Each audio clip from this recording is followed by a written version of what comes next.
बार फिर वजीर आजम पाकिस्तान का हल्फ उठाना है, जनाब इमरान खान।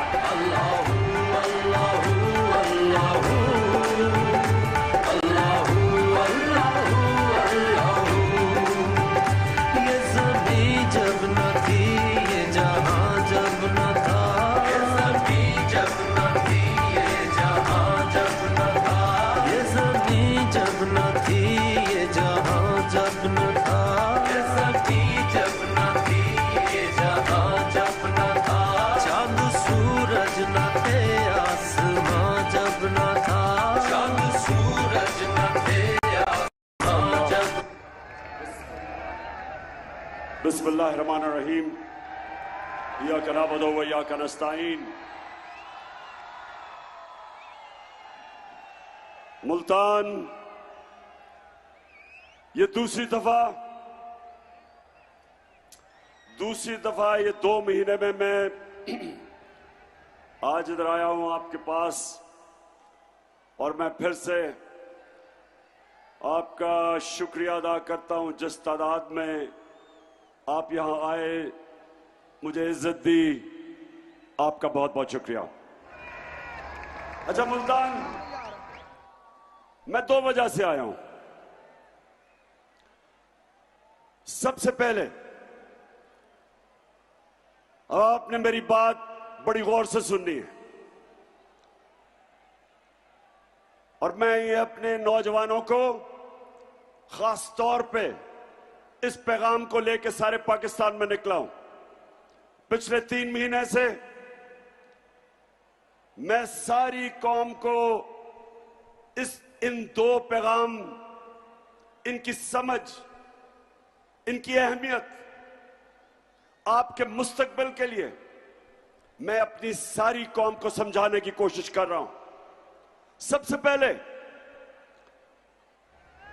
मुल्तान याद रखें, सिर्फ वो इंसान या कौम परवाज सिर्फ वो ऊपर कर सकता है जो आजाद हो। कभी गुलाम ना कभी ऊपर जा सकता, परवाज कर सकता, बड़े काम कर सकता है, ना कौम कर सकती है। इसलिए जब पाकिस्तान बनना था तो सारे हिंदुस्तान के मुसलमानों ने फैसला किया, इल्लामा इकबाल ने जो उनको ख्वाब दिखाई कि मुसलमान एक अजीम कौम बन सकते हैं अगर वो नबी सल्लल्लाहु अलैहि वसल्लम की सुन्नत पर चल के मदीना की रियासत के असूलों के ऊपर पाकिस्तान को कायम करें। और उस वक्त का नारा था कि पाकिस्तान का मतलब क्या,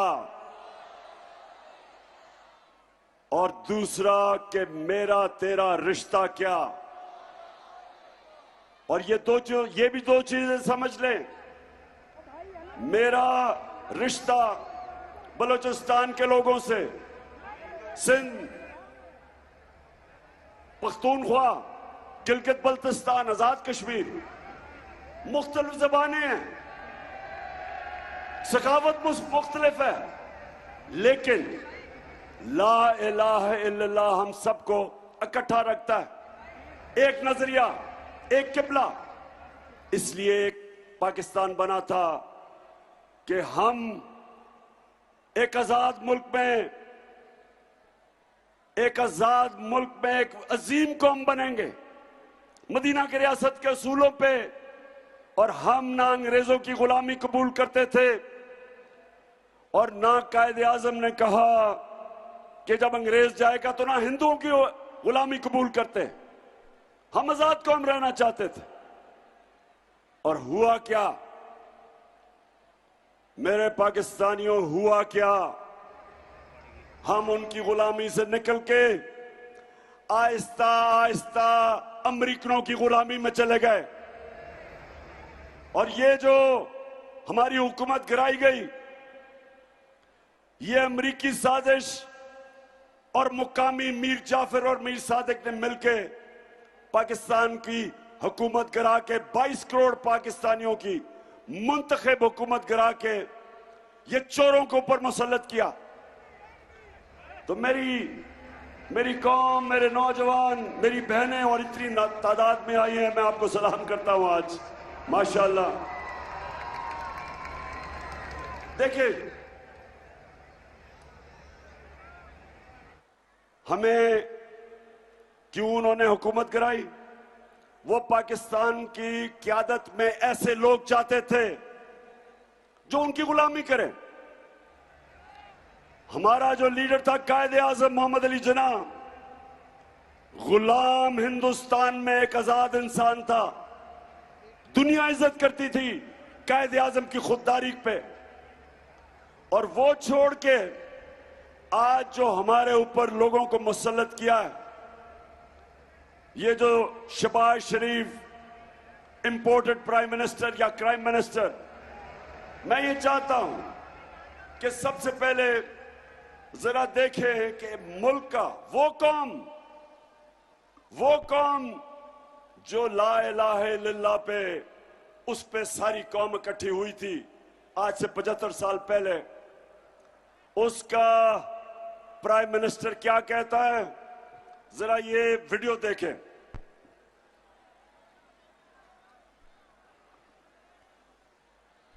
मैं सऊदी अरब से होके आया हूं, मैं यूएई के होके, अभी मैं तुर्की होके आया हूं, और मैंने उन भाइयों को कहा कि आप हमारे बड़े अजीम भाई हैं, हमेशा आपने हमारी मदद की।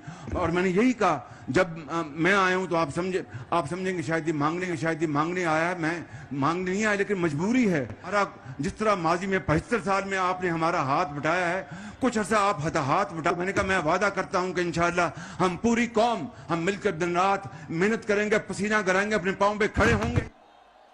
अच्छा, अब एक मिनट, अब ये जरा सुने कि 75 साल से आप हमारी मदद करते रहे हैं, हम भीख मांगते रहे हैं। तो मेरे पाकिस्तानियों, और पहले तो फैसला करो कि क्या इसलिए ये मुल्क आजाद हुआ था? इसलिए लाखों लोगों ने कुर्बानियां दी थी कि आज हम इन चोरों के क़यादत के नीचे दुनिया में जलील हों? इसलिए नहीं बना था। हम कभी ना भूलना हम किसकी उम्मत हैं। नबी सल्लल्लाहु अलैहि वसल्लम दुनिया का सबसे अजीम लीडर, हम उसकी उम्मत हैं। और ये लोग जो ऊपर बैठाए हैं हमारे, जरा वो मिनिस्टर का बताएं, जरा वो क्या कह रहा है ख्वाजा आसिफ, ये भी जरा देखें, पहले समझें कि हुआ क्या है। अमेरिका जो है अगर जो है वो चाहे तो इस वक्त पाकिस्तान के लिए इतनी माशी जो है डिफिकल्टीज क्रिएट कर सकता है कि मैं समझता हूँ कि हो सकता है हम जो है जो हमारा ऑयल बिल जो है अदा करने के लिए हमारे पास पैसे ना रहे। ऑलरेडी जो माशी हालात जो है हमारे इंतहाई मखदूश हैं। ये सारे वेंटिलेटर जो है ना, ये लगे हुए हैं अमेरिका की मर्जी से लगे हुए हैं। अमेरिका चाहे तो ये सारे के सारे जो हमें जो इस वक्त ड्रिप्स लगी हुई हैं या वेंटिलेटर लगे हुए हैं, सारे के सारे ऑफ हो जाते हैं। यानी कि हम जिंदा ही सिर्फ अमेरिका की वजह से हैं। बताएं जरा मुल्तान के लोगों, क्या हम अमेरिका की वजह से जिंदा हैं या ऊपर मेरा रब है?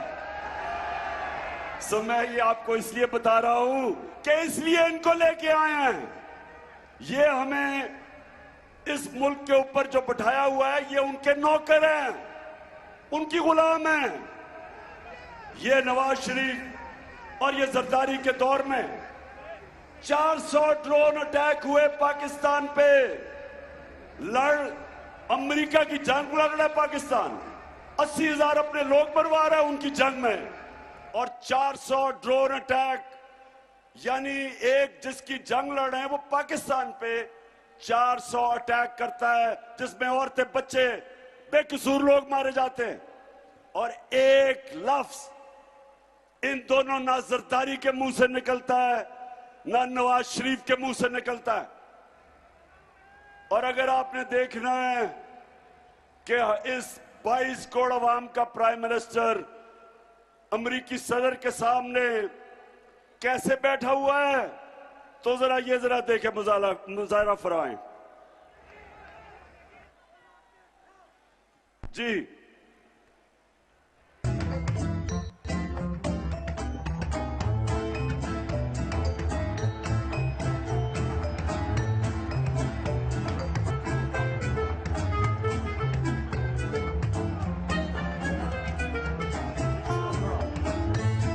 I thank you once again and look forward to welcoming you and Mr. Obama and Mrs. Obama in Pakistan.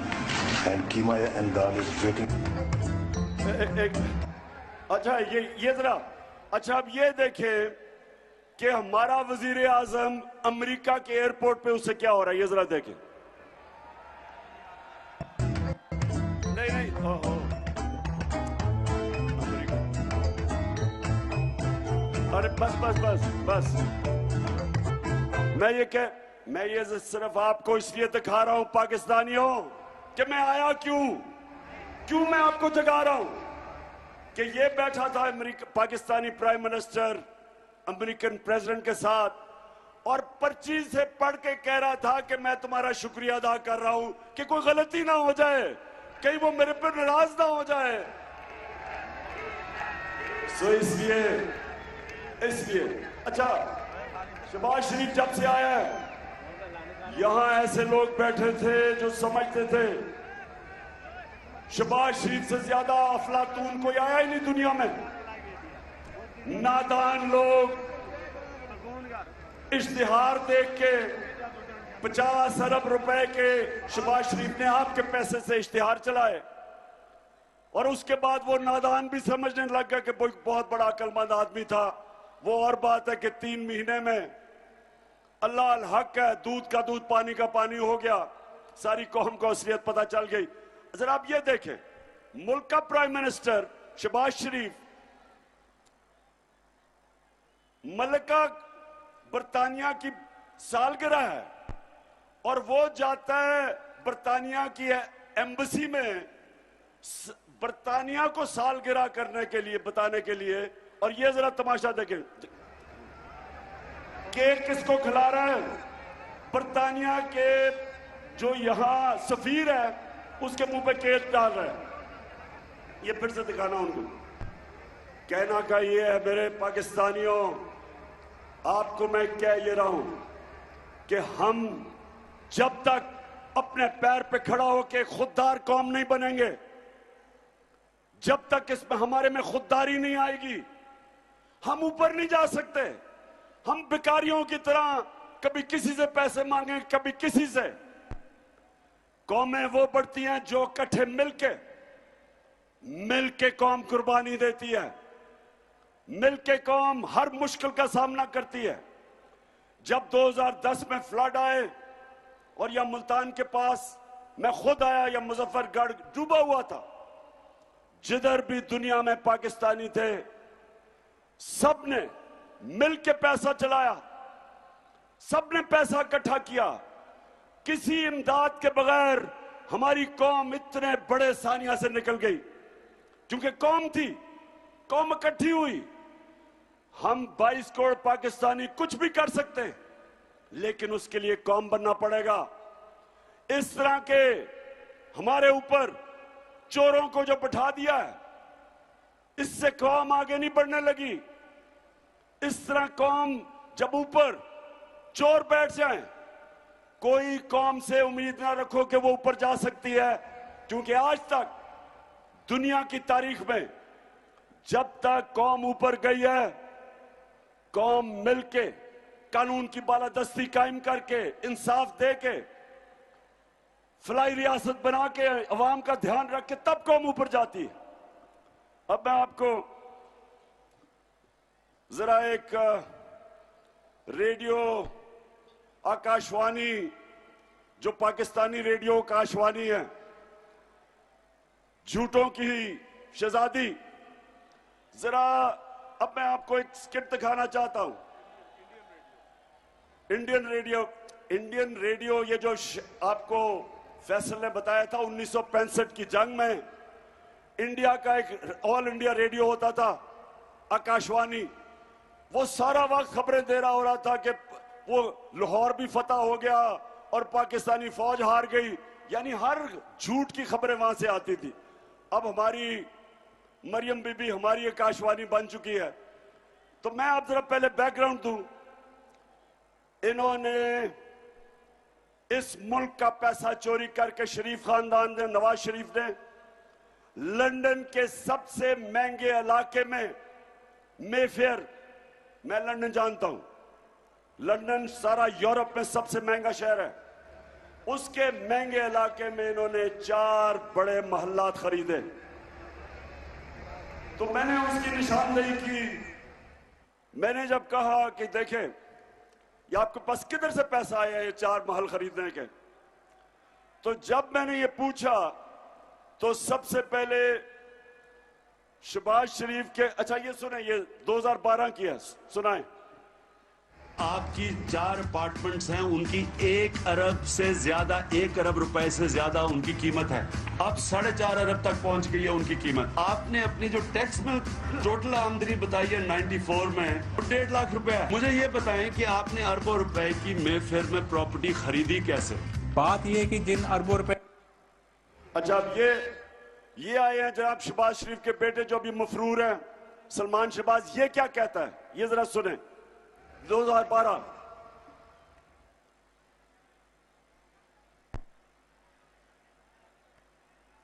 बात यह है कि जिन अरबों रुपए की मेफेयर की प्रॉपर्टीज की ये बात कर रहे हैं, ये तो पहले पता नहीं है। बताएं कौन सी प्रॉपर्टीज है, लाएं, दिखाएं, उसका कोई प्रूफ लाएं।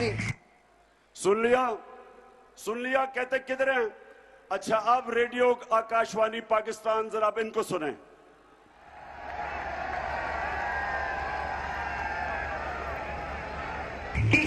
इस तरह मुझे लगा कि आप लोगों को बेवकूफ नहीं बना सकते। मेरी सेंट्रल लंदन में प्रॉपर्टीज तो दूर की बात है, मेरी पाकिस्तान में भी कोई प्रॉपर्टी नहीं है। मैं अपने वालिद के साथ रहती और मुझे समझ नहीं आई कि मेरी और मेरी वालदा की और बहन भाइयों की प्रॉपर्टीज ये कहाँ से निकाल के ले आए हैं। सुना ये पहले इसको कोर्ट में तो लेके जाए, जिस तरह का पेपर ये आपके सामने।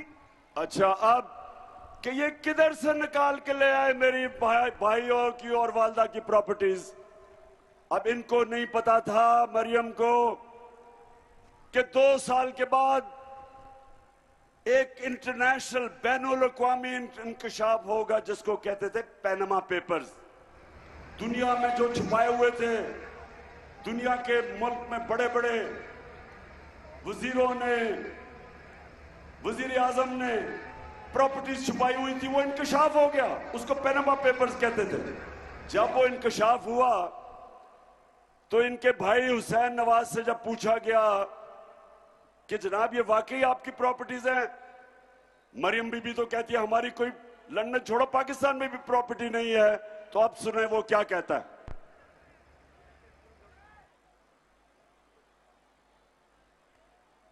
मैं इस बात को तस्लीम करता हूं कि अल्हम्दुलिल्लाह पाक लेन के ऊपर जो अपार्टमेंट्स हैं वो अल्हम्दुलिल्लाह हमारे हैं।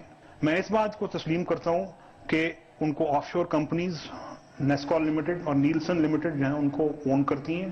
और मैं आपको ये भी अर्ज करता हूं उनको होल्ड कर रही है इस वक्त मरियम नवाज शरीफ, मेरी हमशीरा जो है।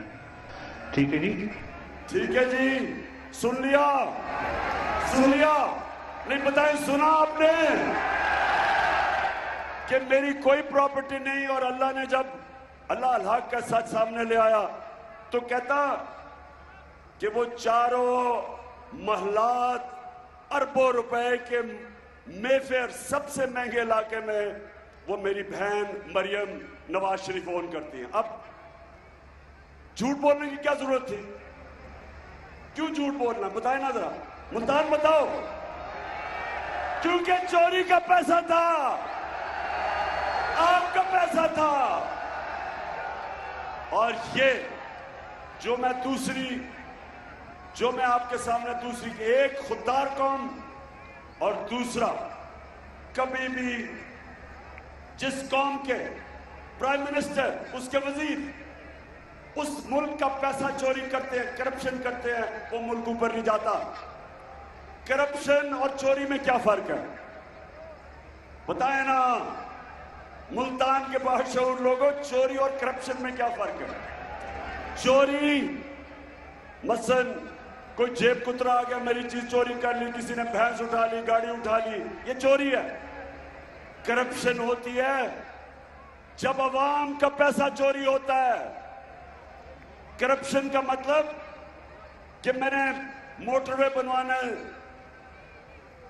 50 अरब का, मैं उसकी कीमत बढ़ा देता हूं 70 अरब की, 20 अरब जेब में डाल लेता हूं, इसको करप्शन कहते हैं। कीमत आप अदा करते हैं, पैसा आपका होता है, आपका टैक्स का पैसा जो इकट्ठा करते हैं उसमें से चोरी होती है। यानी इज्तिमाई अवाम का पैसा चोरी जब होता है और हुकूमत में आके वजीर और वजीर आजम और सरकारी नौकर करते हैं तो वो अवाम का पैसा चोरी होता है। वो पैसा आपके स्कूलों पे, अस्पतालों पे, आपको रोजगार देने पे, वो पैसा उस पर लगना चाहिए, वो इनकी जेबों में चला जाता है। और दूसरा नुकसान क्या होता है कि जब बड़ी चोरी होती है अरबों रुपए की, तो वो पैसा बिस्तर के नीचे नहीं रखा जा सकता, वो अगर मुल्क में रखोगे नजर आ जाएगा। लिहाजा वो पैसा मुल्क से बाहर भेजते हैं, दुगना नुकसान करते हैं। जब चोरी करके आप पैसा बाहर भेजते हैं आपको डॉलर लेने पड़ते हैं, और जब डॉलर आप लेते हैं डॉलर की कमी होती है, डॉलर की कीमत ऊपर जाती है, रुपया गिरता है, महंगाई आती है, क्योंकि सारी चीजें जो बाहर से आप खरीदते हैं महंगी हो जाती है। सो एक चोरी का नुकसान, दूसरा जब आप मुल्क से बाहर पैसा भेजते हैं तो मुल्तान ये जो हमारी जहाद है, ये 26 साल से इन चोरों के खिलाफ मैं जहाद लड़ रहा हूं, 26 साल से। और मेरा सिर्फ मकसद एक है कि जब तक हम इन बड़े बड़े डाकुओं को कानून के नीचे नहीं लेके आएंगे, हमारे मुल्क का मुस्तकबिल कोई नहीं। हम इसी तरह भिखारियों की तरह भीख मांगते फिरेंगे। श्रीलंका में क्या हुआ है? हमारे दो खानदान 32 साल से हुकूमत कर रहे हैं और चोरी कर रहे हैं। श्रीलंका में एक खानदान 20 साल से मुल्क में मुलव्वस था। क्या हुआ श्रीलंका में? वो खानदान अरबोपति बन गया, उनके एहसास से मुल्क से बाहर इनकी तरह मुल्क का दिवालिया निकल गया। जान बचा के मुल्क से भागे हैं, वो जान बचा के भागे हैं। तो पाकिस्तानियों, ये ही यहां हो रहा है, मुल्क को मुश्किल में डाल दिया। आईएमएफ के 22 दफा आईएमएफ के पास हम गए, और ये दो जमातें 32 साल से इक़्तिदार में थी।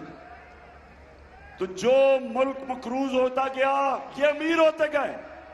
कर्जा आपने देना है।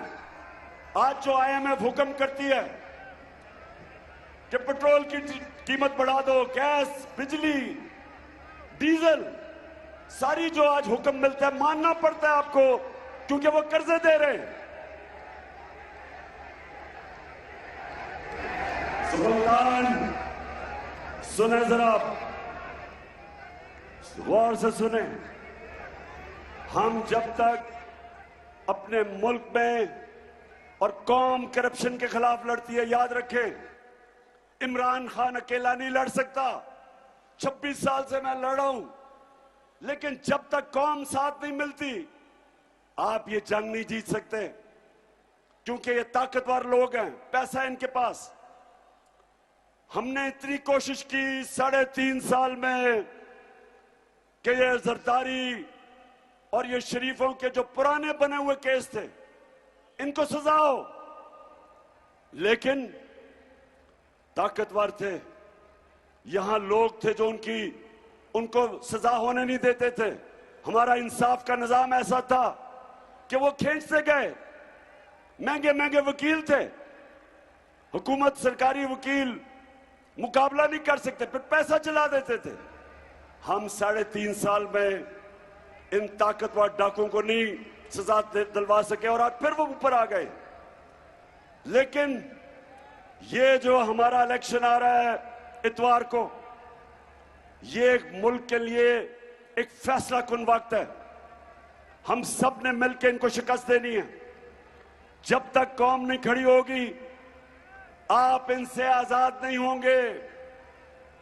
और मैं आखिर में जो दूसरी बात करना चाहता हूं, ये जो सारे 60% कैंप जो हमारी कैबिनेट है वो जमानत पे, ये जो सारे मिलके इस वक्त कोशिश कर रहे हैं कि तहरीक इंसाफ के खिलाफ मुकदमे किए, FIR किए, केसेस करो, ये भी कोशिश कर रहे हैं कि हमें गद्दार साबित किया जाए। और सबसे बुरी कोशिश कर रहे हैं कि किसी तरह तहरीक इंसाफ की फौज से हमारी और फौज की लड़ाई हो। कान खोल के सुन लो, हमारी कभी फौज से लड़ाई नहीं होगी कि ये हमारी फौज है। ये वो लोग हैं जो हमारे मुहाफिज हैं, हमारी इनसे लड़ाई नहीं होगी, हमारी लड़ाई आपसे होगी। और जब तक हम जिंदा हैं हम आपको छोड़ेंगे नहीं। इनकी पूरी कोशिश है, इनकी पूरी कोशिश है, जब ये इक्तदार में नहीं थे कि हमारी फौज को बुरा भला कहा जाए, जब ये पावर में नहीं थे तो जरा सुने कि ये किस तरह की बातें करते थे हमारी फौज एस्टेब्लिशमेंट के खिलाफ। जरा ये सुने।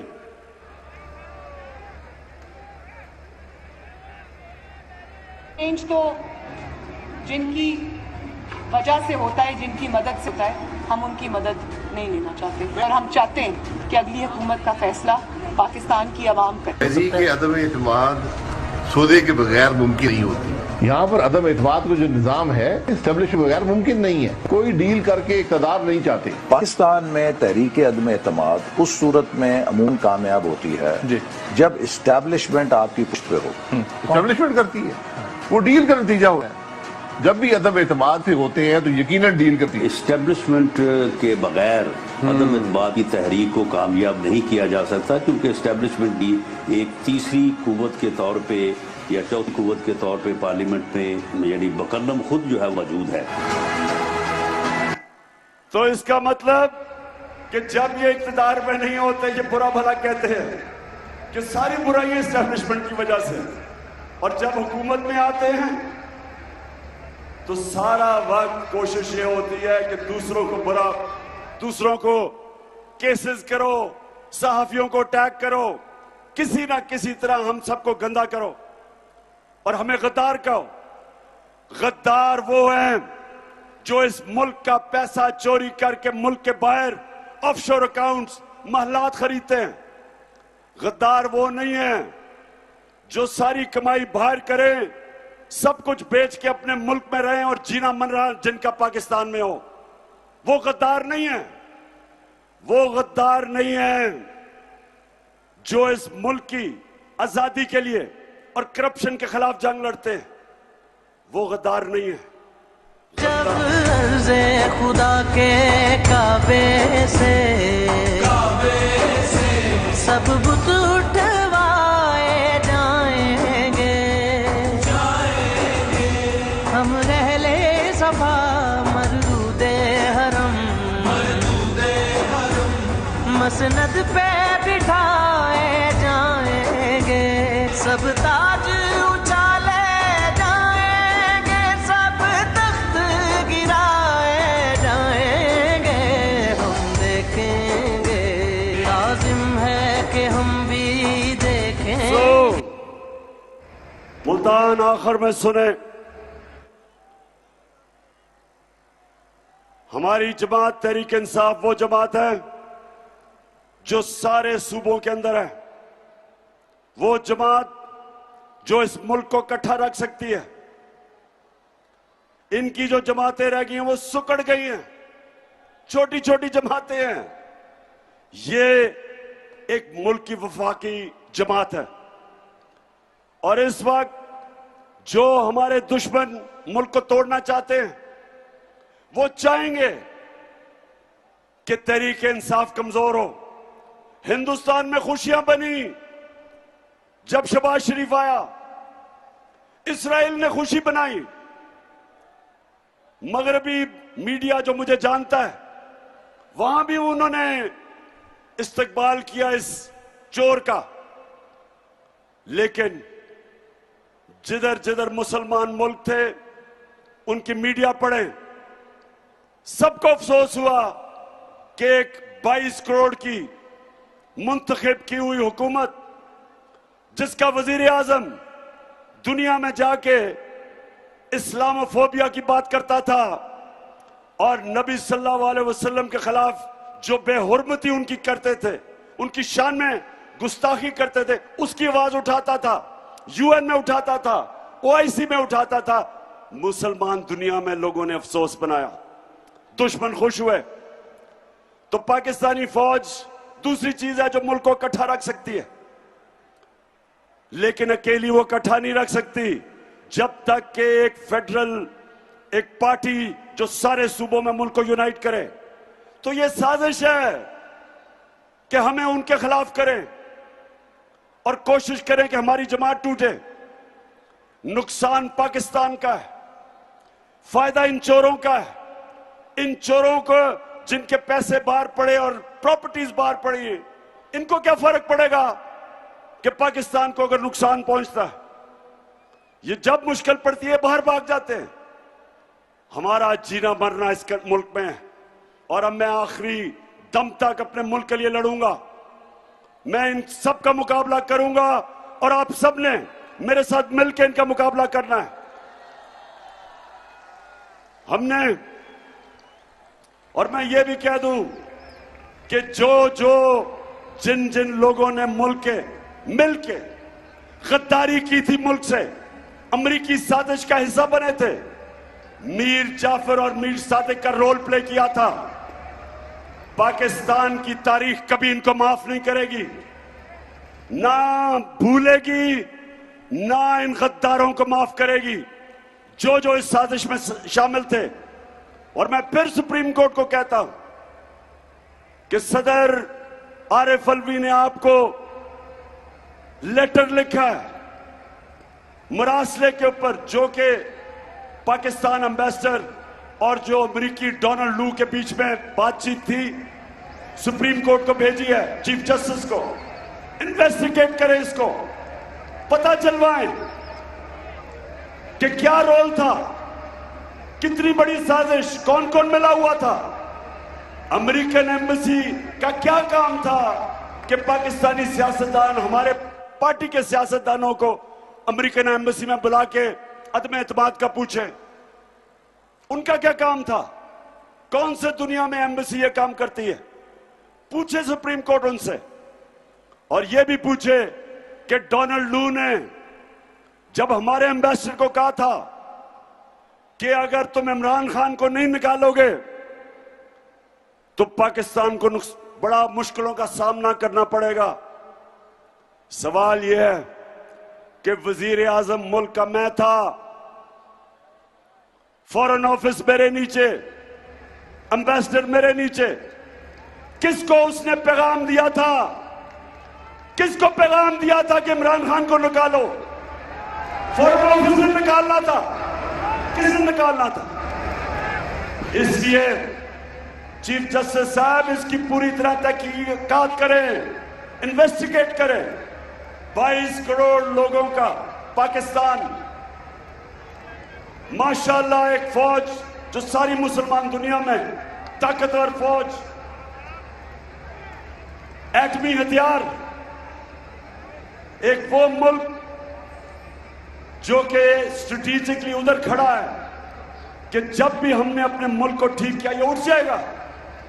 तो कौन थे वो लोग जिन्होंने साजिश करके एक मुल्क जो तरक्की कर रहा था 17 साल में, पिछले 2 साल में 17 साल के बाद सबसे ज्यादा तरक्की पाकिस्तान इकोनॉमिक सर्वे के मुताबिक हमारे 2 सालों में हुई थी।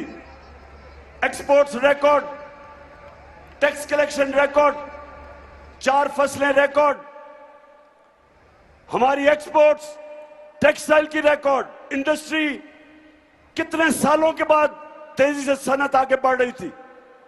हमारी आईटी एक्सपोर्ट्स 75% 2 सालों में बढ़ी थी।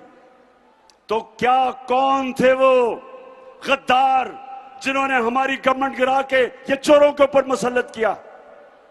इसलिए आप सब ने तैयारी करनी है। 17 तारीख को इन लोटों को शिकस्त देनी है और आपने सबने जिम्मेदारी लेनी है। खास तौर पे मैं अपनी बहनों को कह रहा हूं कि औरतों के पोलिंग स्टेशन के ऊपर सबसे ज्यादा धांधली होती है। ये सिर्फ धांधली से हमें हरा सकते हैं, सिर्फ धांधली से। कौम सारी फैसला कर बैठी है, कौम खड़ी है इनके खिलाफ, चोरों के। आपने सबने अपना इसको इलेक्शन नहीं समझना, ये जहाद है, हकीकी आजादी की जहाद है और आप सबने पूरा जोर लगाना है और इनको शिकस्त देनी है। और इंशाअल्लाह जो अगली दफा मैं मुल्तान में आऊंगा, सूफियों के शहर में, बुजुर्गान दीन के शहर में, तो इंशाअल्लाह हम सब मिलके अल्लाह का शुक्र भी अदा करेंगे, अल्लाह का शुक्र अदा करेंगे, जश्न बनाएंगे और ये इन चोरों को अमरीकों के गुलामों को, वैसे आपने देखा था किस तरह की बेशर्मी से गुलामी की। हम तो बेकारी हैं जी, हम तो भीख मांगने आए हैं, खुददार हैं हम कौम। ये कौम ला इलाहा इल्लल्लाह, अल्लाह के सिवा किसी के सामने नहीं झुकने वाली कौम, गैरतमंद कौम है, खुददार कौम है। और इंशाअल्लाह इन चोरों को और ये जिन्होंने साजिश की है सबको इंशाअल्लाह हम शिकस्त देंगे। पाकिस्तान जिंदाबाद।